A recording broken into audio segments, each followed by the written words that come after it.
Welcome, friends, to the Blueprint Dynasty podcast sponsored by Blueprint Homes. You are host, Flat Tire All Stars, and Banter or Else are here to talk some pre-draft.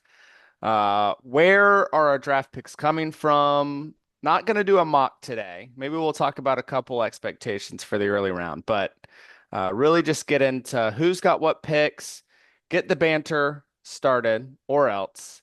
And we got a draft coming up next Sunday, the 17th. And if anybody wants to host, we're looking for locations. Anybody's welcome to raise their hand.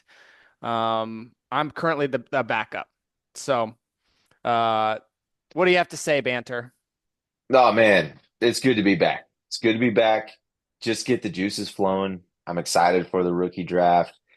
It's always a weird time. Baseball's going super exciting there. MLB season's here, but you just can't forget about this special Dynasty League. So it feels good, feels right to be back here, on camera with you and some new and improved technology. I mean, Oh my yeah. gosh, look at you making an investment for the league with that headset, man. I hope the I'm sound quality's hoping, better. yeah, I hope it's crystal clear. Uh, It's it's a sign to me that I got to step up my game. So, yeah, kudos to you. Look great, man. Look hot. Love it. Thank you. Cam, Um, I got a question. yeah, buddy. It's been 3 months since we've, uh, got on camera together. Anything new in your world? Like, what's the most exciting thing that's happened to you since championship week? Well, you'll know this, but not everybody in the league will know. I've taken my podcast talents to a second platform. I now do a second podcast for a fantasy baseball league that you're in with me. Hmm. It's a 5 minute per week press conference style format where I interview my league mates about their teams. It's off to a pretty good start, but Jules really got it going by using AI to make songs out of the interviews. So for the people that are not in that league, I'm sorry, but a handful of you are. That's probably the most exciting thing. I'm planning a wedding, which is not as exciting as a podcast, but it's a pretty big deal. Those would be a couple big updates for me. What about you? You got anything you want to share with the group?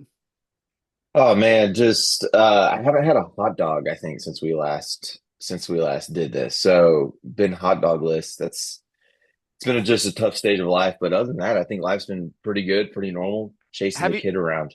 have you been to a Braves game yet? Yeah, been to a couple. And Been to no a hot couple. dogs.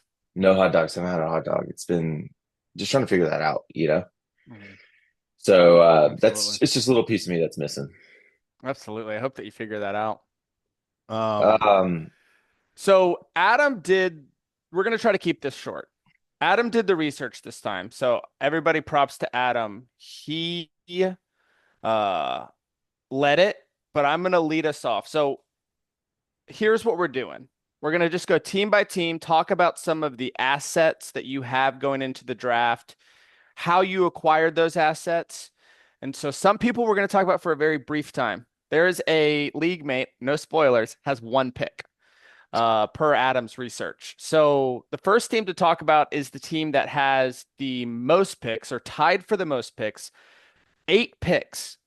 Fun team to manage. Elliot DeJarnett has 8 picks, including 3 first rounders, 3 second rounders, a fourth, and a fifth. So he's got the 1-1, which would have belonged to Jules Tompkins. Jules traded it to the Gays. We're not going to get into that. We're just going to say that Elliott acquired it from the Gays in a trade for Dak Prescott. He did a Dak Prescott for a first and a third. So that was pretty exciting. That third is in 2027, so we're not going to talk about it tonight. I think great trade for Elliott, who is kind of retooling. He really wants a running back. It sounds like he's going to do the Jeremiah Love thing with that first pick.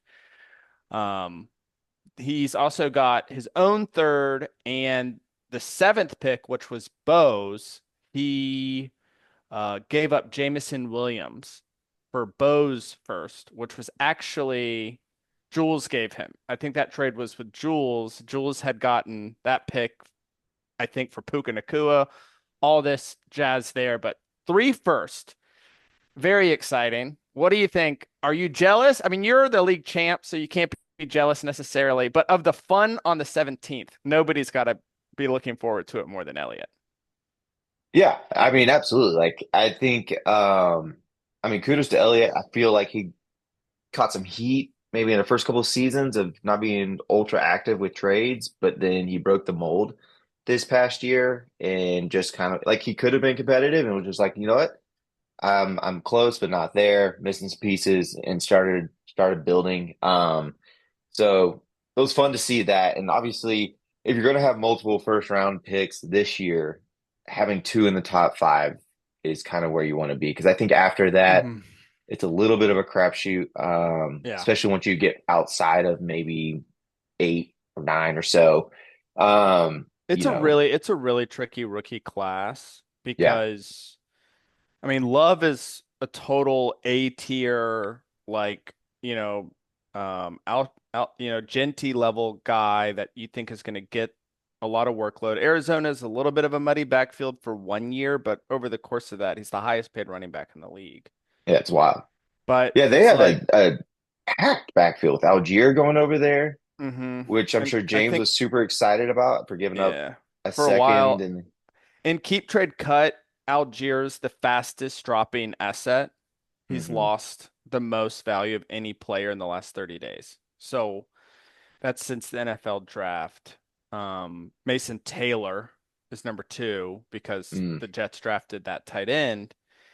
And I would be disappointed because Connor has had all these soft injuries, and it looked like Algier might actually get like some games at the one, and now it's a shared backfield. I would be very excited to get Love.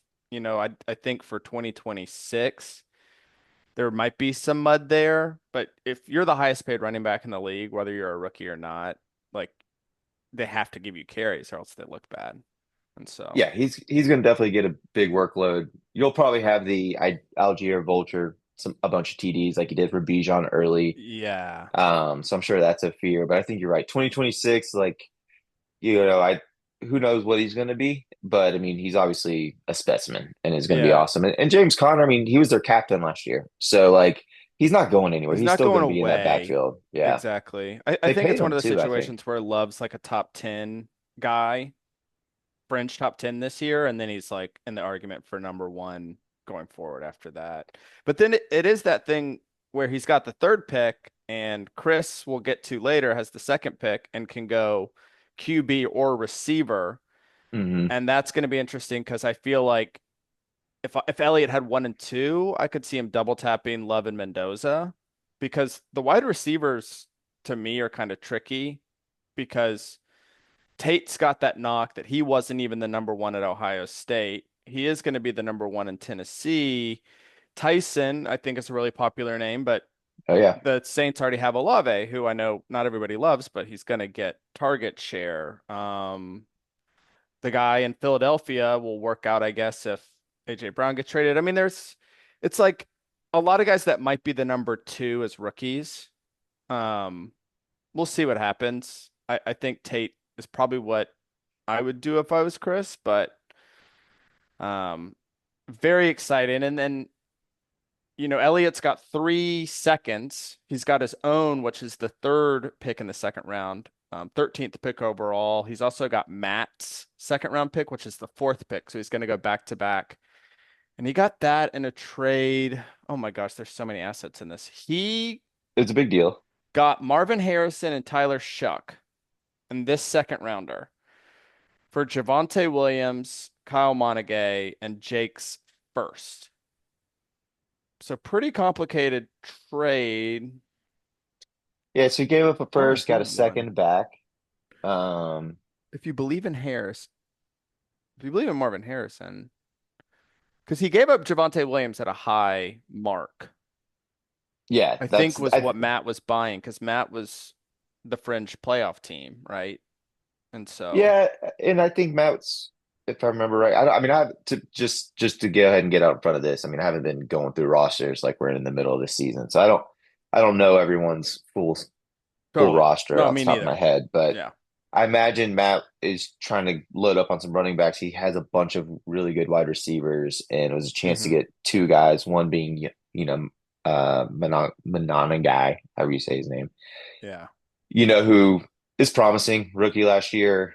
Bears offense is exciting. So I think that's what he was just trying to do. But yeah, so like you were saying, 6 picks in the first 2 rounds. I mean, great chance to throw a dart and at least get one or two impact players this year. Yeah, because looking in like the 10 to 20 range on keep trade cut, uh Zachariah Branch, the new Falcon. A lot of people are excited about him. Denzel Boston could still be there in the second round. I know there's some jazz there. Chris Bell in Miami. Another running back, Singleton in Tennessee. I mean, I definitely think there's going to be some value when he picks in the second round. Sure. I mean, Ty Simpson could still be there because I am looking at Elliott's team now. I pulled it up. He's got Trevor Lawrence, Tyler Shuck, Michael Penix are kind of his top three quarterbacks. So he's definitely going to want to walk away with a quarterback coming out of this draft. So I guess if he doesn't get Mendoza with the third pick, maybe he grabs Mendoza or grabs what's the kid from Alabama's name? With the seventh Simpson. pick. Simpson, Yeah, yeah. yeah. So he's Yeah, definitely exciting. and I could see Mendoza falling a little bit. Like Well, it I could only see has to fall to Mendoza sliding. three.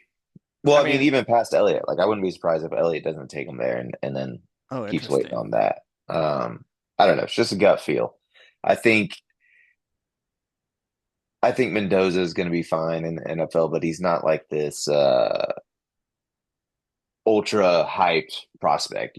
I mean, he wasn't on anyone's Yeah, draft yeah, yeah. board like going into this Yeah, year. yeah, So yeah. like I could just see a world where you got three wide receivers that are exciting, where it's like maybe one of those guys is going to be a wide receiver one or high end wide Hmm. receiver two, and taking a chance on one of those could be a little bit more value than the Raiders QB, who has the elite Kirk Cousins ahead of him.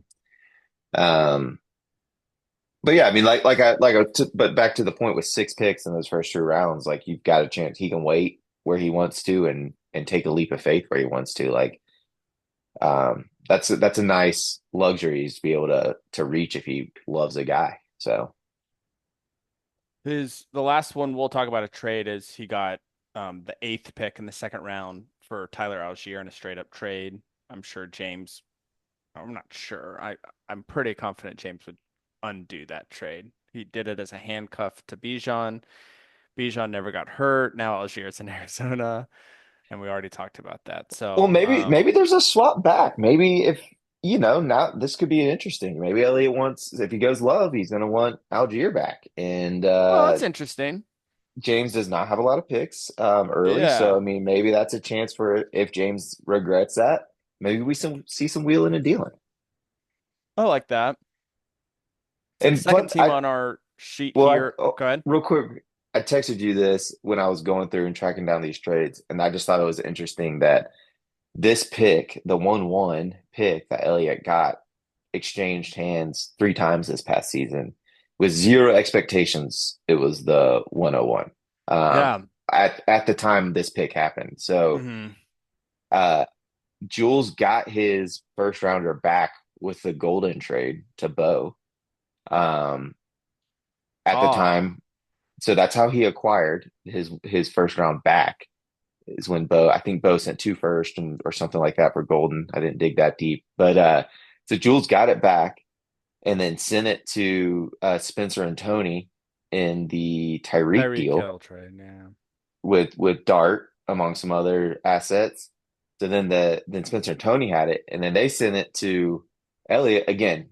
No one thought that would be the 101 at that time, and they sent it for Dak Prescott. So just kind of interesting to see. This is one of 5 first round picks that were swapped around. And it happened to be the 101. So just kind of interesting to see that float around so much this year. Totally. So, but Um, se Second moving on. team vertically on our organizational chart here is Banter or Else. That's you. You have 5 picks. You have one in each round. You have your own first, third, fourth, and fifth. You have Jules' second. again, when Jules was trading in the preseason, he didn't think his own picks would be high, and he gave up his own second for this is pretty bad. Dontavian Wicks of the Green Bay Packers, who's like the fifth guy. I don't even know if he's going to be a Packer after this No, year. he's not on the Packers. Okay, He's now with where is he in Dontavian like Wicks. Philly?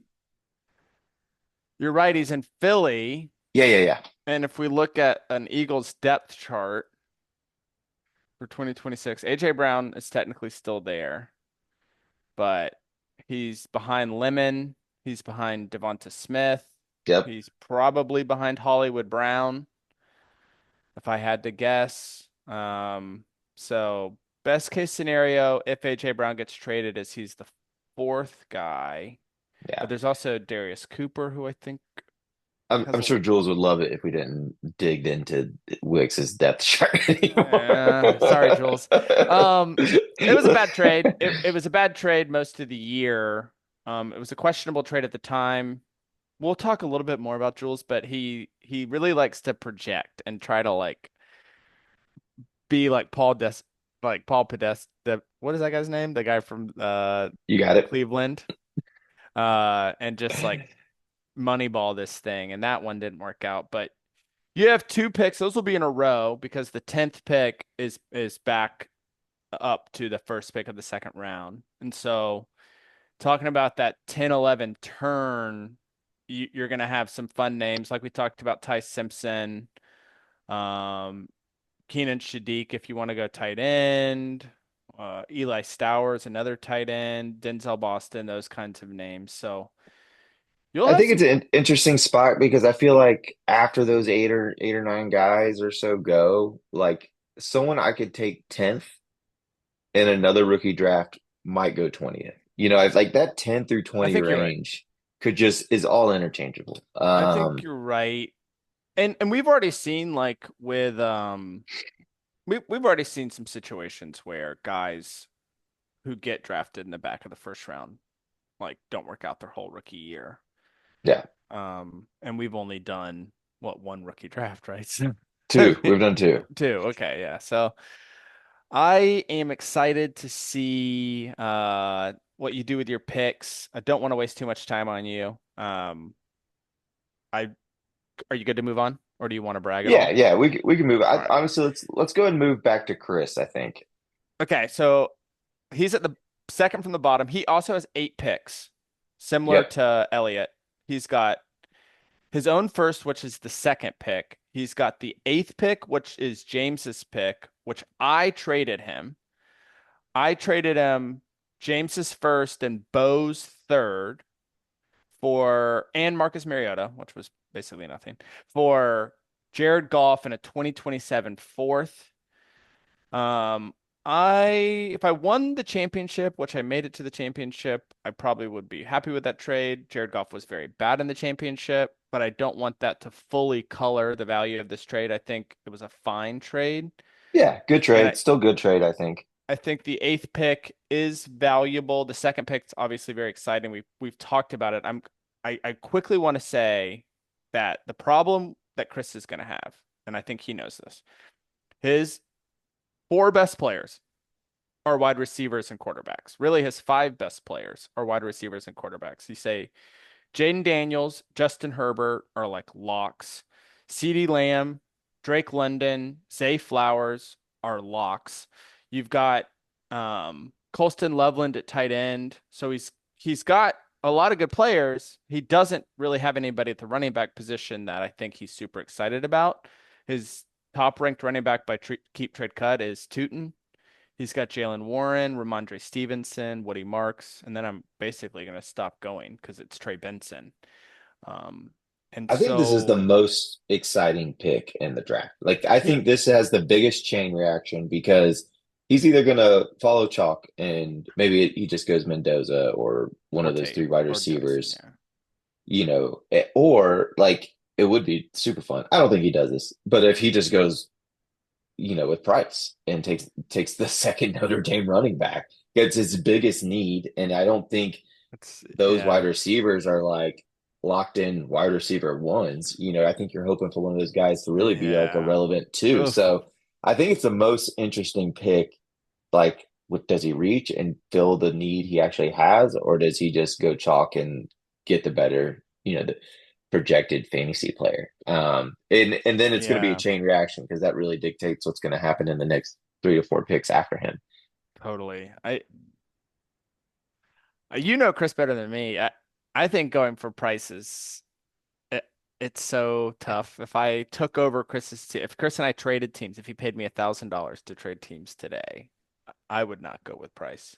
No, nobody would, but I just think it would be fun and it would That'd be be fun. interesting. And at the end of the day, it fills the biggest need on his team with the next best prospect at his biggest need. Because after Price, I mean, there's probably not going to be a running back taken for the next 10, 15 picks. I don't know. Like it's all going to be wide receivers, maybe a couple Um, quarterbacks, a tight end or two, but it's going to, you yeah. know, 12 of the Coleman first and 13, 15 Denver. picks are going to be wide receivers. Coleman and Denver and Singleton and Tennessee. I guess he could jump if he doesn't go running back at 2, he could jump one of those guys to 8. You're Which would right. I still mean, be a reach. So if you're going to yeah, it reach would for be running reach. back, why not reach for the guy in a great scenario that's the second best, clearly the second best running back? I don't know. It would just be fun and cause a good chain reaction, I think. Totally. Yeah, it would be. It would be the fun scenario. He's got the second pick in the second round, which will also be a good player. He's got 3 thirds, Bo's, James's, and his own, which is the second pick, and then his own fourth and fifth. Bo's is the seventh, and James's is the eighth pick in the third round. So lots of assets. I think we've seen a not great hit rate, but we've seen people get starters in the third round. So having 3 third rounders is 3 shots at kind of what I've observed as like a 50-50 chance to get Mhm. a player that's like startable on bye weeks or maybe startable more than that. So he could get on average, 2.5, 3 players out of those picks that are valuable this year. I hope that one of them is a running back for his own sake, or he's going to continue to, I think, wallow a little bit. Yeah. Yeah, I agree. Um, you've got next in pick number, if we want to do it that way, is more Strange Cousins Booty. So that's going to be Jules. He has his own third and fifth. He's got 2 seconds and 3 thirds, all belonging to other people. I think for time's sake, we don't need to go over all those trades, but Right. it is 7 picks. Jules, instead of asking for picks this year, did a lot of stuff where he tried to acquire young players, like he did the Travis Hunter deal. Hmm. He did the Dontavian Wicks deal, but um, his first pick is the seventh pick of the second round. So by the time you're talking about the seventh and 10th pick of the second round, I do think your hit rates drop off a little bit. I hope for Jules' sake that he hits some good players in terms of need. Um, I think he's got one of the worst teams on paper. Everything's subject to change. He's got Mahomes and Darnold are 2 solid quarterbacks. He's got Kenneth Walker and Zach Charbonnet, who I guess we were just talking about Seattle's backfield with Charbonnet still there. Walker's gone. He's got Jamison Williams as his top wide receiver. According to Keep Trade Cut, he's also got Alex Pierce, DJ Moore, DK Metcalf, and Ricky Pearsall, any of whom I think could be all right. And his top tight end is Brenton Strange. So Jules, with those picks that he has, I think basically needs to go BPA. Like Sure. everything's a need. He's in a tough spot. I don't think anybody would trade places with him right now. I think if anybody was going to be in this spot right now, I'm glad it's Jules because he's a crafty guy, Yeah, sure. and we saw it last year. I mean, pushed all his chips in, and then quickly was like, all right, gotta change course. Didn't go for picks, went for the young players. hopefully he hits on one of those guys. So I'm just curious. I mean, maybe he just it's going to be hard to trade out of any of those picks that he has. I don't know who's going to want them. So maybe he hits on a guy or two, but I think the real work for Jules is going to be post rookie draft. Just seeing how if he's going to be able to acquire assets going into 2027 drafts, or I don't know what he's going to do, but he's a crafty guy. He's not going to sit on his hands. So, and No, he's he not going to won't be sit on idle. his So hands. I think it's going to be interesting to see how he kind of manages this team to start the rebuild that he kind of kickstarted last year. Um, a couple more teams to talk about that actually have significant assets. DFL, Droid for Life, is got my first round pick, which he got from Bo for yeah, Bo did that crazy thing where he traded Pearsall back and forth a couple times, right? He traded him away and He was like, "Crap, I want him back." yeah. So he's got my first round pick, which is the ninth pick. He's got his own second, third, fourth, and fifth, which is the sixth pick of each round, and then he's got Elliott's third.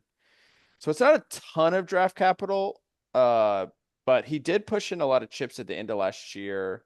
We know he's got two good quarterbacks with Williams and Nix, very young quarterbacks. We know he's got Genty. He's got a little bit of a running back deficit, so he's another guy that we were talking about. What could Chris do with his picks later in the first round? I think if I have the ninth pick and I'm Jake, I'm looking at those kind of second tier running backs because his running backs after Genty are Rico Dowdle, J.K. Dobbins, Kenneth Gainwell, and a lot of guys that don't really have jobs. So Yeah, I um, mean, he's got really good wide receivers possibly too. He doesn't need wide what receivers. one of those guys, like, because if Price and obviously Love will be gone, if Price is gone, then I think like the next handful of running backs, there's going to be a couple of those left in that second round pick as well. So I think Perhaps. I, if I'm him, you're probably following rankings and just taking the best player available. That's where the Well, I drop don't know off because kind of happens. he's got two good quarterbacks. I mean, if Simpson's there, you take Simpson, but he Maybe, really yeah. does have such good wide receivers with Genty, Pickens, and Burden that I feel like. I mean, I guess if the best player available is a wide receiver, you could take him, but I don't know. I don't want to give Yeah, Jake it's advice. it's a tough spot to pick, like with his roster construction. So Yeah, it's I don't know, maybe there's a world he gets to move up, if Price is there. And Elliott's been shopping the 107. If Price is there, maybe it's a chance for him to move up to get him. Maybe that'd be interesting. Uh I don't know if he is into that wheeling and dealing or what that cost would be. But I think like if I'm him, maybe that's something you consider if Price lasts to that seventh pick, and Elliott comes calling, that could be fun. hmm. That, He's again, if Chris doesn't take him with the second yeah, totally. pick. Um, next up would be Matt, the playoff fringe team. He's got the fourth pick, which is his own, the sixth pick, which is the gays. Or actually, no, the sixth pick, which is Jake's pick. Sorry. Jake's The original pick, yeah. Yeah, he's got the fifth pick in the second round and then two fifth rounders. We talked about he got Jake's pick in a trade with Elliott. That trade with Marvin Harrison and Javonte Williams is kind of the centerpieces. And then he got the Gaze pick in that trade where it was last year. He gave up a second round pick, which turned into a Buka, um, and a fourth round pick this year for Stafford and this pick that we're talking about. So it's basically he traded a second round pick, he punted it a year to, to get Stafford, is the gist of it. I mean, he almost made the playoffs. He was a playoff fringe team because of Stafford. Stafford was very good last year. Hmm. The Gays second could turn into somebody as good as Igbuka. I mean, Igbuka was a second round pick. But that really worked out for the Gays. Igbuka obviously was basically the top rookie last year. I don't remember exact number of points, but he was up there. And three picks in the top 15. he definitely could get that type of player. And I'm excited to see what he does. I never know what He's Matt's thinking. I never know if he's in a spot where he like wants to compete with his team or if he's trying to like build it up. So um I think this is a draft where after the fourth or fifth pick, everyone would be open to moving down, which Matt has done before. but the fourth Um pick is the most interesting pick because we talked about whatever Chris does in yeah, terms of Mendoza or running back or wide receiver is it's going to determine what Elliott does, Mendoza or a wide receiver. yeah, And then that's going to mean that Mendoza will probably be gone. One of the wide sure. receivers will probably be gone, and Love will obviously be gone. But then it's like, does he like any of the wide receivers, or is he going to be the guy that jumps to running back? Because running back is a relatively weak position for him. It's not terrible. He's got Taylor, Javante, Monagai, Swift are four names that are probably startable as Sure. of pre-training camp, what we know now. And so he could be a guy that could jump a running back to the fourth pick, or he could get one of those wide receivers to complement his team. So that fourth pick's probably more interesting than the sixth pick Sure. because Sure. it might start to set off a little cascade based on what Elliot and Chris get into. Yeah, I mean like all rookie drafts, it's going to be a good time. I mean, there's I just hope there's a lot of action. I think this year was awesome with how many first rounds got swapped. I think only five teams, if I'm seeing that right, five teams own their actual first round picks. All the other five were swapped multiple times in some cases. Um, yeah, so and I think a lot of the people who need to rebuild have a lot of those first picks. So it'll be fun to see. Um, I got so kind of moving on. We got three teams who don't get to pick for a Quickly, while. the Gays have the fifth pick. I don't want them Oh to be shoot, we completely missed them. excluded. The Gays have Yeah, the fifth yeah. pick. I We know what treat you want to everyone talk equal about. The here. Gays have the fifth pick. Very excited for you guys. We do have a timer, so we are going to move past you, but I'm excited for you. You also have my pick, which you got in that Charbonnet trade. So Yep. congratulations, Gays. I believe in you. You guys manage a great team. You got Egbuka in the second round last year, so everybody knows you're good at your job. That fifth pick is going to be you're just going to get whoever's left after the first four guys. I mean, that's Yeah. pretty clear. Uh-huh. Um, but yeah, so I didn't mean to blow over them. Apologies. But yeah, there's so you, James, and Bo don't have any first rounders. Don't have any second rounders. Is that correct? And I don't think we have any third rounders. I think James has a fourth and fifth. Bo has a fourth. And where are you at? where am I at? I have three fourths. Okay, you have three, four. So, and I don't, have you ever had a first round rookie pick? Have you done that yet? No. Yeah. I think you've dealt all of those. I mean, when do you think you take your first round rookie pick? When do you feel like you have to? You don't yet. Your team's great. It's going to be Yeah. the number one team on the power rankings coming in the year. Probably you still have studs. When do you think you take your first round rookie pick? I mean, my guess is probably the first time I rebuild. I Yeah, mean, I think I'm always going to be open for business to try to improve my team to compete now. yeah, And so my first and second round picks are basically always for sale. I'll make a first round pick when I'm selling Jalen Waddle and Jahmyr Gibbs at the tail end of whatever this run is. I'm hoping that's 4 years from now, but sure. that's my answer. Yeah. I mean, I would agree. Like, I think 2027 is an exciting rookie draft, and I wouldn't be surprised to see that pick get dealt. Maybe it happens in the draft. I don't know. Um, I would imagine James wouldn't mind getting some early picks next year, keeping some of those. I don't think he had a pick until like the third or fourth round this past year, just because of the The Rice trade, I think. yeah, the Rashi Rice trade. He Mm, traded away a lot of those. Bo, I don't think has a pick until like 2029 or something in the first couple of yeah. rounds. Yeah. So three teams that have kind of wheeled and dealed those assets, and not just now, but in the future years too. So kind of interesting there.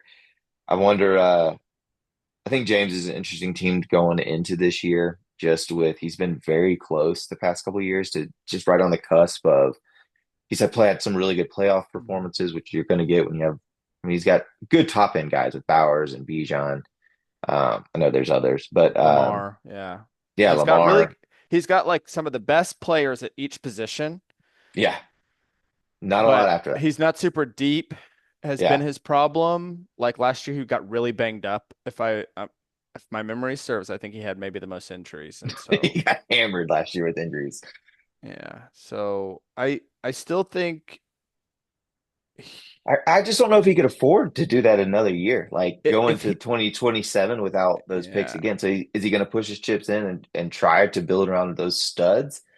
And if he does, like what's going to be the consequences of not ever being able to start to reload? if I'm James, I definitely give it 6 weeks or whatever, some period of time to see how I start the year. Because I do think there's a good chance in 6 weeks he could be 5-1 and like a contender. If Sure. things are not going well, I think you look at moving Lamar and moving Mike Evans and moving even like really anybody besides Bijan and Bowers. Yeah.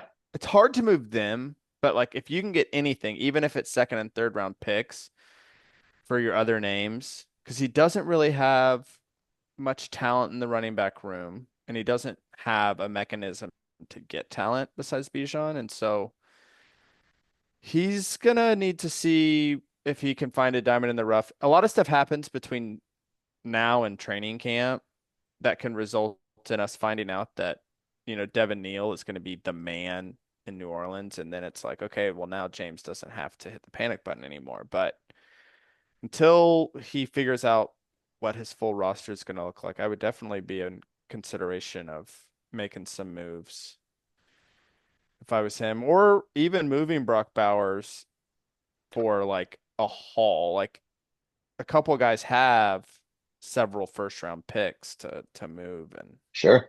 Sure. I'm not suggesting he does that today. I'm saying if he starts the season slow.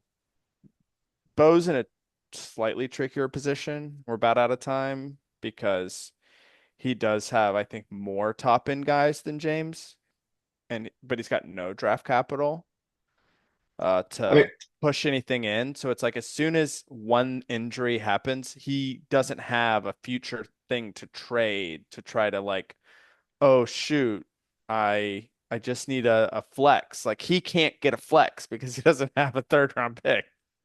it'll be. I mean, I just Bo. You just never know what he's going to do. He's not going to sit back. Like he's Nope. not going to rebuild. Like he's going to figure. You're going to see this wild trade between him and Jake, and just be like, what Yeah. is going on? Like another James Cook for Kyron Williams type of deal, and it's going to happen. And But maybe one of these days he'll win one of them. yeah, You yeah, know, maybe, the guy maybe. the guy built a business.